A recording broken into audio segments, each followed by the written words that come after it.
Good morning. Good morning.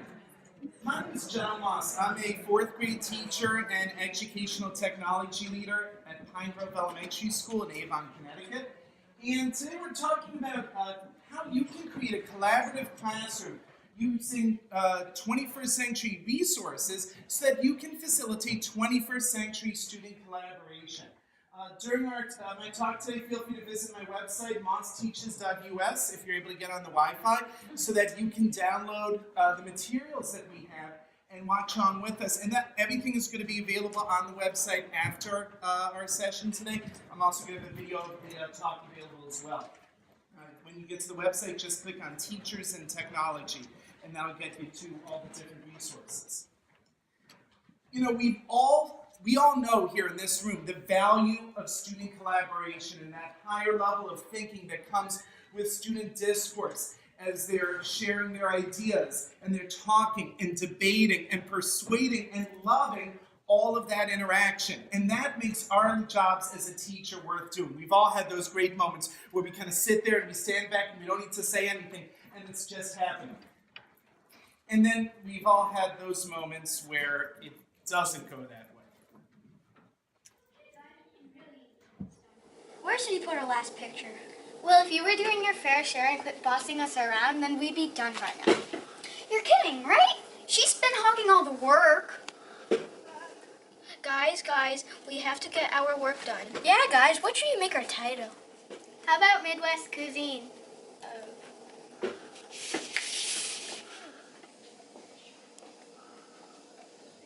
Hey, guys, how about Midwest food? Sure. Yeah, I Okay. How about food in the Midwest? Sure. Okay. That's a great idea.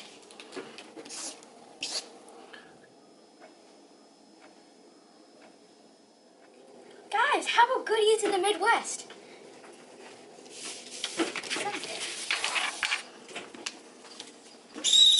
Oh.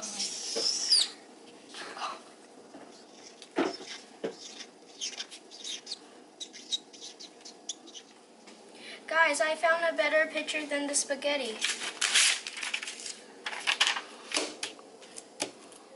Hey, I don't like what you do. Let me fix it. This neon green poster is too bright. Let's make it blue instead. Oh my God.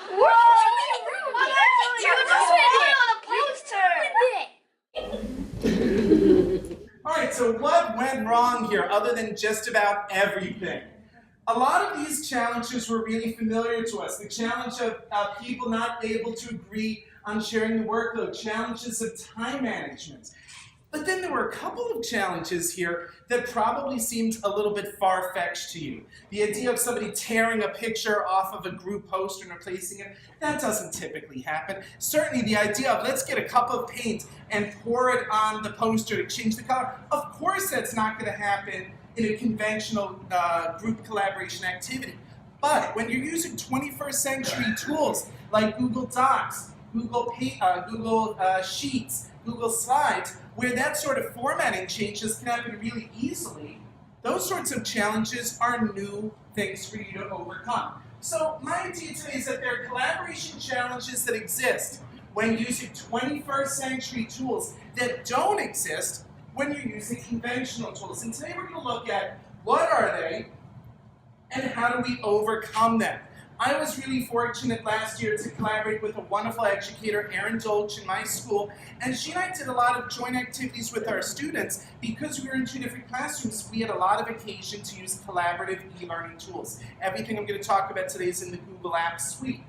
And we were using them, and we found that there was honestly a myriad of challenges that came up. And they were good challenges. There were challenges in the course of good collaboration, but it was a lot for us to kind of wrestle through. And through conversations, we were able to distill them down to 5 different challenges that present themselves when using those 21st century tools for collaboration. And the first one is sharing the workload. This is nothing that's new to anyone in this room. Kids get into those discussions. But the best way to address that, kids get into those challenges. The best way to address that, though, is by front-loading the time needed to help students to plan how they're going to operate as a group in order to support them as they're working to become more successful. And so I'm introducing to you the idea of a group charter. It's a Google Doc that we make that all the kids in that group have access to. You'll be able to download this from my website. All the kids have access to it, and it specifies everyone's responsibility and how that group is going to operate.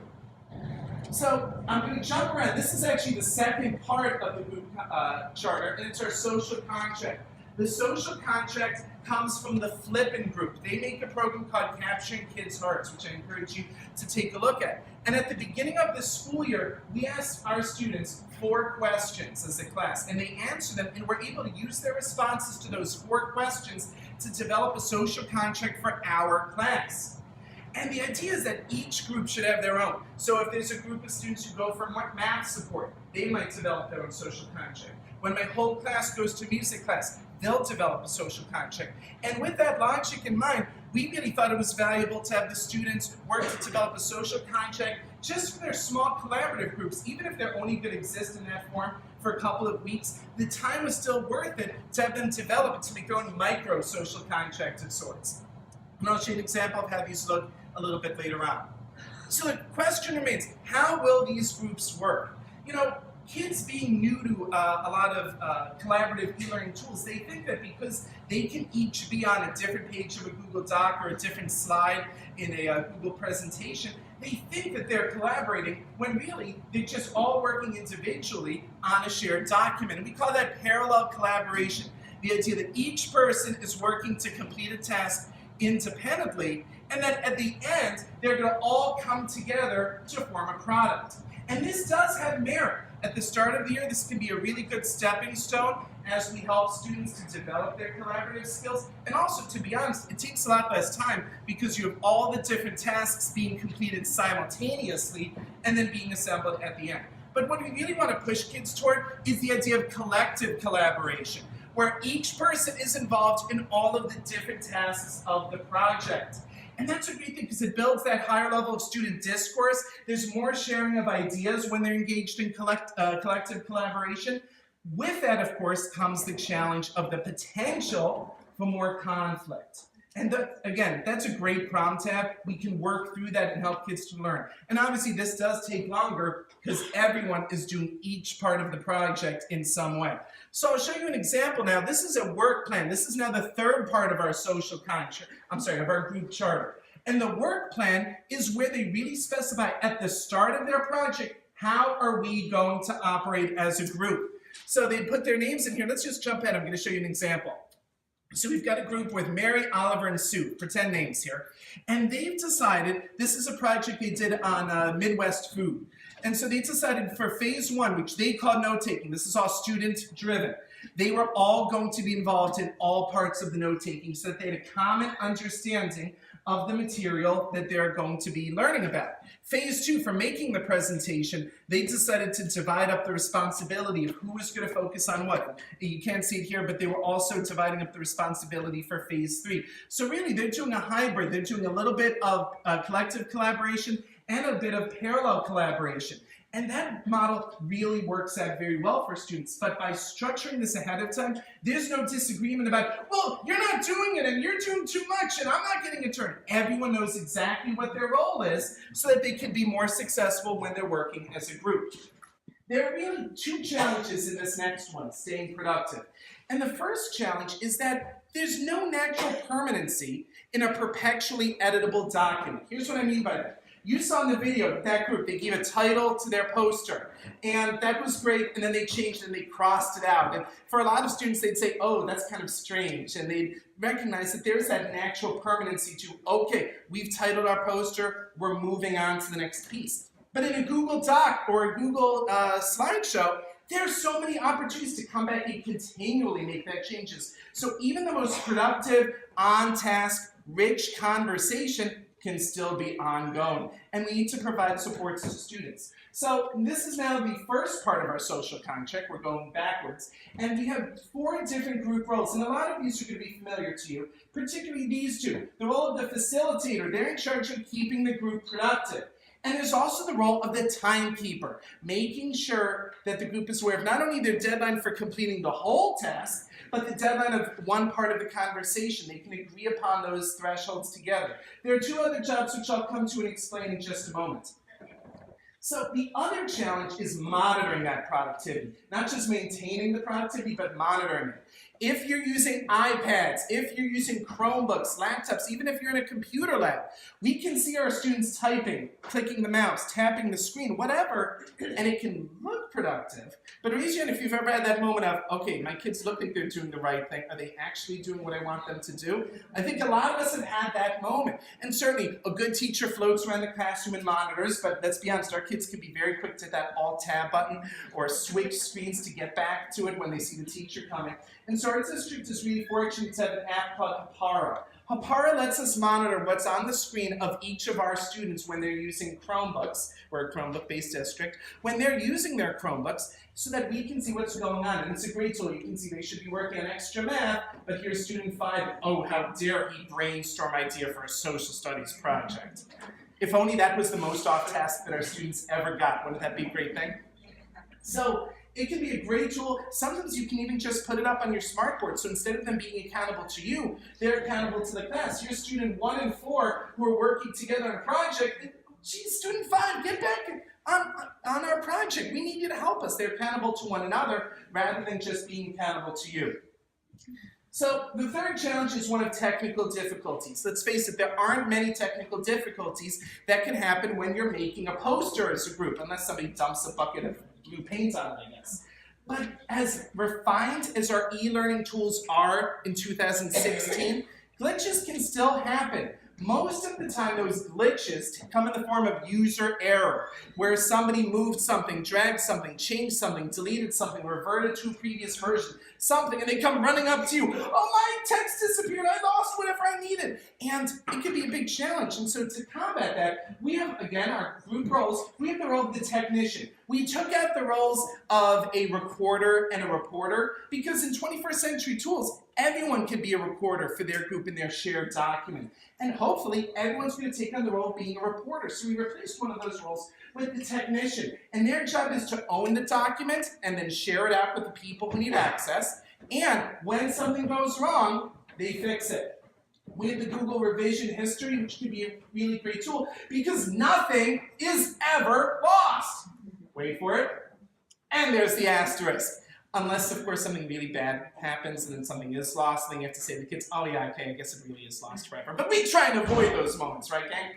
So they can go back, they can check the revision history and recover whatever happened. Remember that there can always be show more detailed revisions at the bottom of it. It's not in the screenshot. So if something's missing and the most recent thing is from an hour and a half ago, click that show more detailed revisions and it'll let you get something from a minute ago, from 2 minutes ago.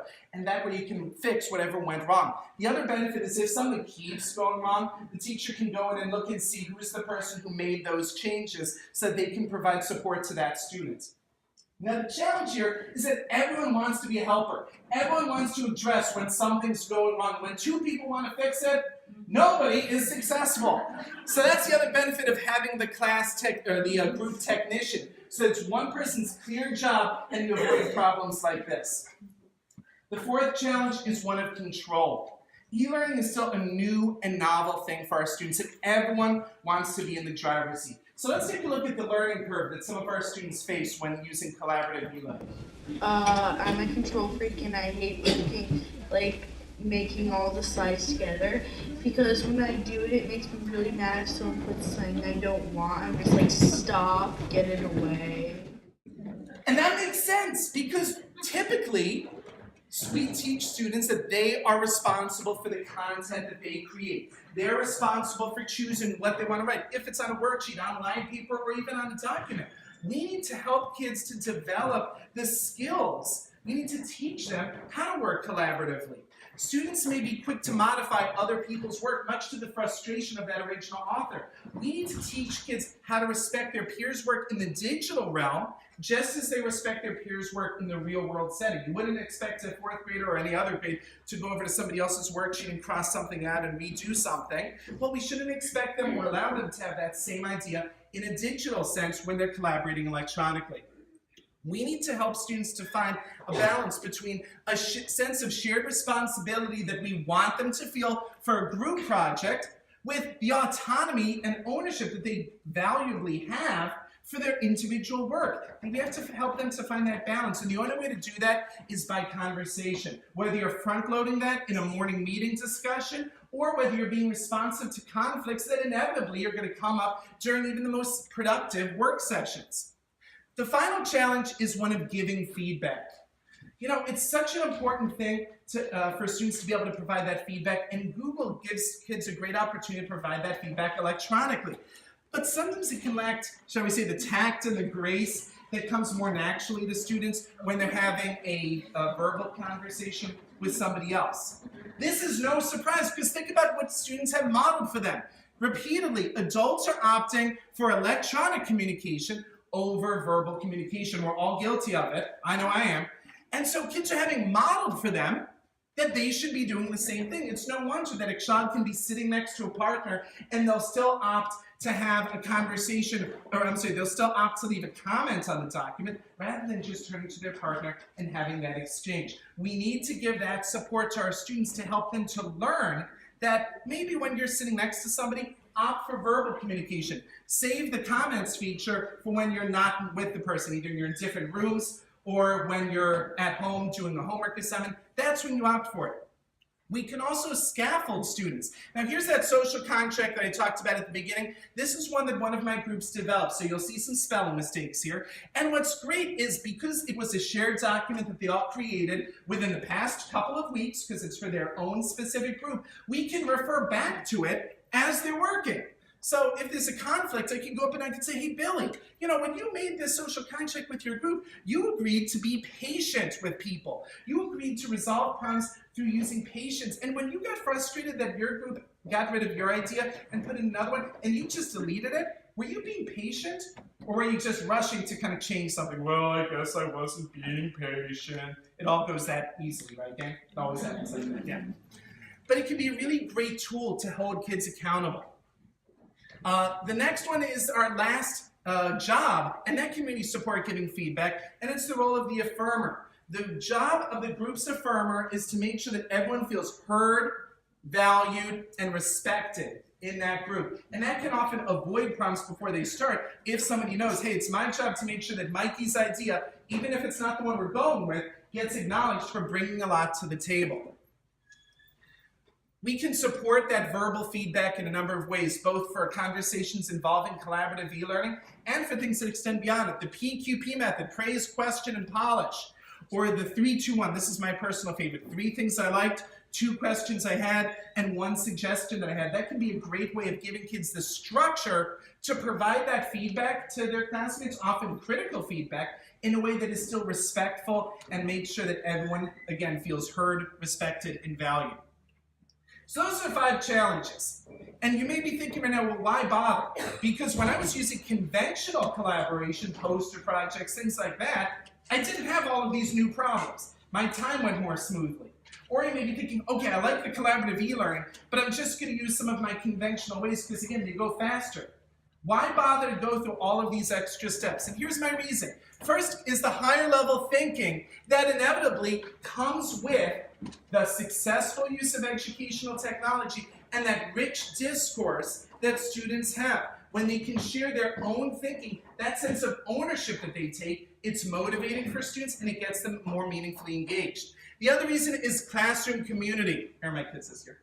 So classroom community, it's enriched when kids are working successfully, when they feel that they're challenged, heard, and valued, and engaged.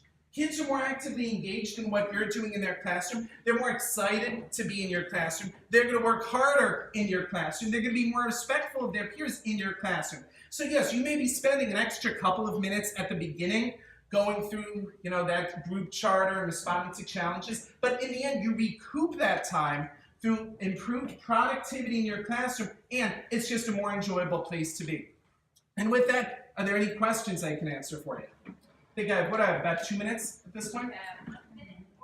1 minute and 45 seconds. And I'll stay around after. I had a question on Sure. Papara. Papara. Did you have to pay for that? I believe we do, and I can't tell you how much it costs. And is it only for Chromebooks, or could you use it in a different? Anyone here know the answer? Is Hapara good? For laptops? I know Hapara works specifically for Chromebooks. I think the key piece is it's tied to Google Apps for Education. So I suspect that if you were on a laptop, but they were logged into their Google accounts, it might still work, but I don't know off the top of my head. Okay. Good question, sorry. Yes? I love how the skills that you're teaching are ones that they're going to use in the workforce. It's things they Thank you. take with them. It's such an important piece that we're preparing them, not just with the academic knowledge, but with those collaborative skills that sometimes fall on the back burner. Any other questions? So my presentation, I'm going to come to yours also. My presentation, you can feel free to email me, jmoss@avon.k12.ct.us. Visit my website, mossteaches.us. Click on Teachers and Technology, and it'll have a link for the slides for today's session, as well as the group charter as a Google Doc. You can make a copy, use it with your students, samples of completed versions, and everything else you need. Do you have a Twitter? What? Do you have Twitter? I don't use it that often. Put your stuff up there. There you go. That's a good way to reach me. If you want, you can tweet me. I'm at John Moss Ed Tech. Maybe it'll motivate me to be more active on it. Thanks so much for coming, everyone. Feel free to find me if I can answer any questions. Thank you.